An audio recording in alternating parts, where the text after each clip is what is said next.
Jumpa lagi dengan Lancaneru, channel yang membahas tentang seni, budaya, kehidupan sehari-hari, tradisi, dan juga wisata, teman-teman. Di channel ini juga membahas filosofi dan sedikit sejarah Nusantara, ya teman-teman. Teman-teman, sebelum kita lanjutkan, kita bahas video ini, teman-teman yang baru menemukan channel Lancaneru, silahkan tekan tombol subscribe, like, dan share. Bagi teman-teman yang sudah mendukung Lancaneru, saya ucapkan terima kasih sebanyak-banyaknya. Assalamualaikum warahmatullahi wabarakatuh. Salam rahayu, rahayu, rahayu. Teman-teman, masih bersama Lancaneru, kita membahas tentang sejarah Nusantara. Mari kita sama-sama selami cerita sejarah dan kita bisa mengambil hikmah dan pelajaran dari kejadian yang telah terjadi di masa lalu.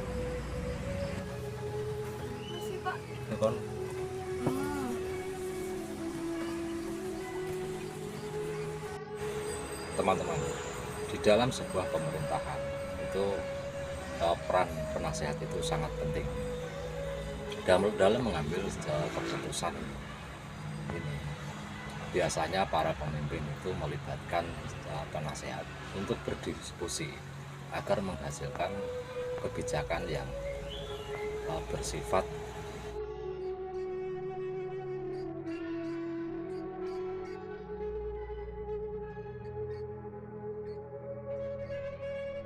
bersifat objektif dan juga untuk mendapatkan atau menghasilkan keputusan yang bisa mensejahterakan kepentingan masyarakatnya.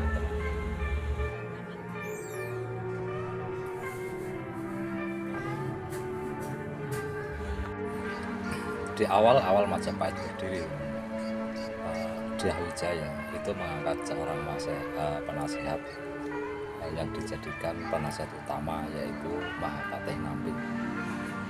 Mahapatih Nampi mendampingi Dyah Wijaya dalam memerintah Majapahit di awal-awal Majapahit berdiri.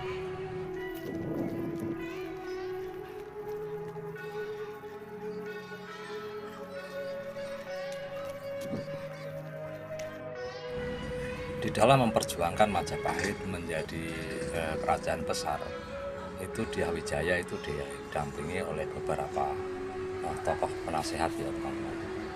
Tokoh penasehat utama yang diangkat menjadi patih adalah Mahapatih Nampi.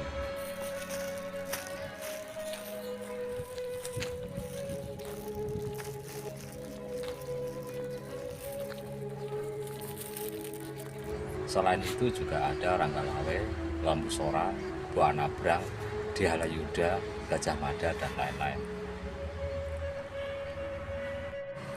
Teman-teman, di antara penasihat-penasihat atau pembantu dari Raden Wijaya atau Dyah Wijaya, teman-teman, itu hanya Dihalayuda yang merupakan dari bangsawan.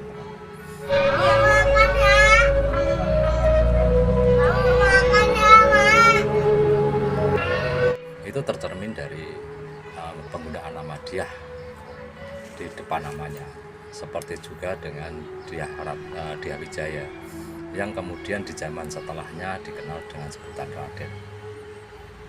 Jadi Dyah itu setara dengan Raden, teman-teman.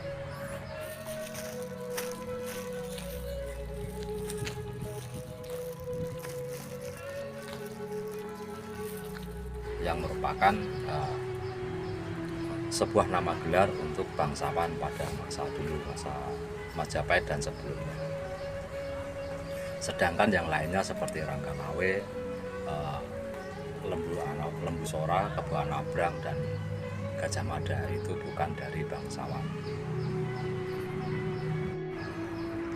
Hal inilah tampaknya yang membuat Dihalayuda itu merasa iri dan merasa tersingkir ketika Raden Wijaya menunjuk Patih Nampi sebagai Mahapatihnya, bukan dirinya yang dari bangsawan.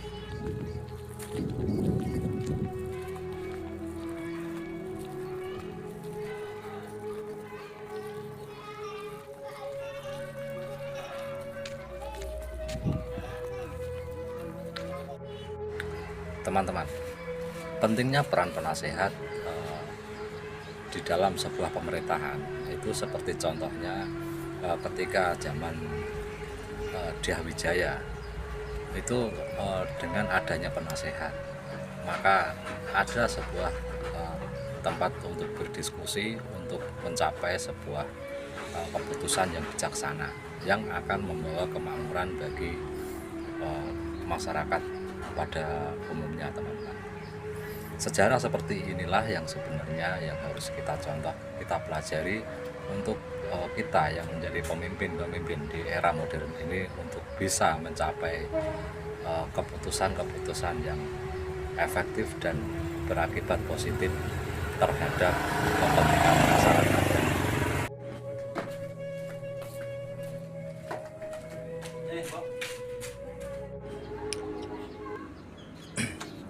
Ketika masa pemerintahan Diah Wijaya itu, Dyah Halayudha itu merupakan seorang tokoh yang terkenal dengan ambisinya untuk menjadi seorang Mahapatih. Selain itu juga terkenal dengan intrik serta strateginya dengan menggunakan strategi adu domba. Strategi adu domba yang dilakukan oleh Dyah Halayudha itu pada awalnya adalah ketika Dyah Wijaya mengangkat Mahapatih Nambi untuk menjadi patihnya.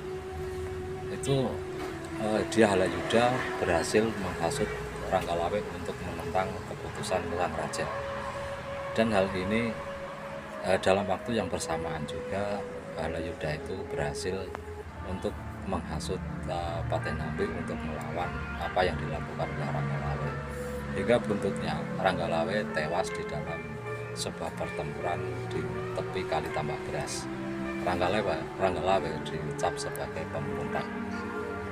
Dalam pertempuran di tepi Kali Tambak Beras, teman-teman, itu tercatat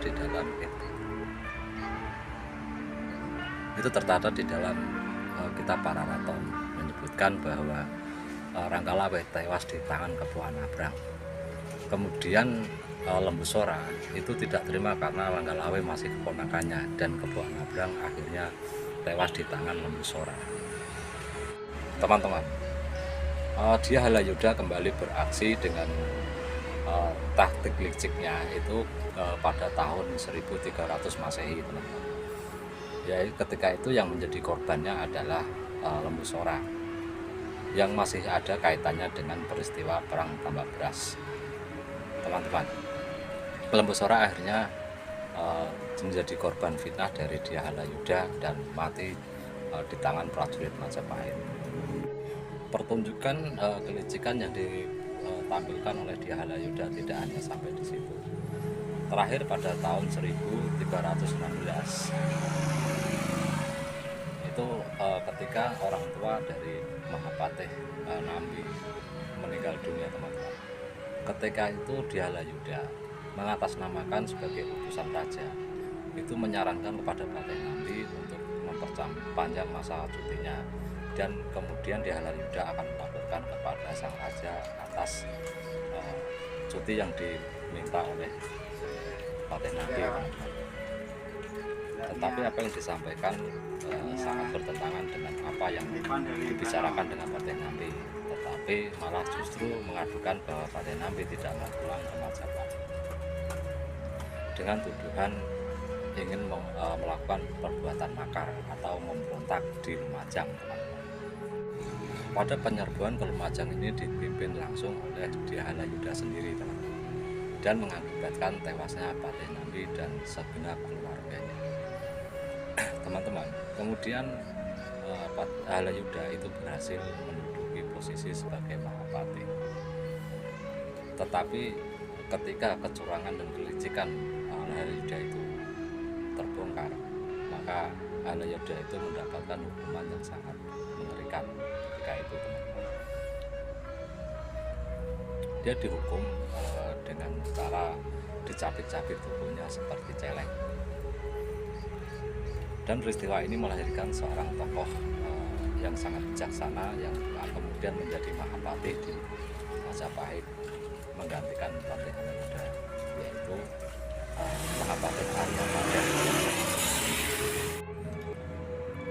Teman-teman, Arya Tadah menjadi Mahapatih mendampingi Prabu Jayanegara hingga Prabu Jayanegara harus turun tahta karena terbunuh oleh tabib istana, yaitu Ratancal.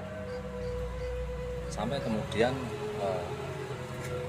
Ratu Tribhuwana Tunggadewi naik tahta, Arya Tadah masih menjadi Mahapatih hingga kemudian pada suatu waktu Arya Tadah mengundurkan diri dan digantikan oleh Mahapatih Gajah Mada.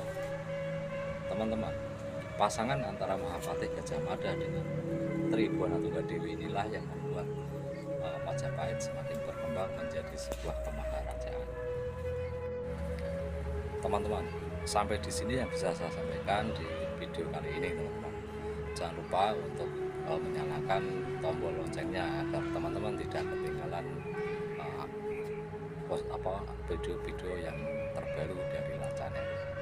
Terima kasih sudah mengikuti Lancaneru sampai selesai, tidak di skip videonya, teman-teman. Sampai jumpa di video yang akan datang. Wassalamualaikum warahmatullahi wabarakatuh. Salam Rahayu.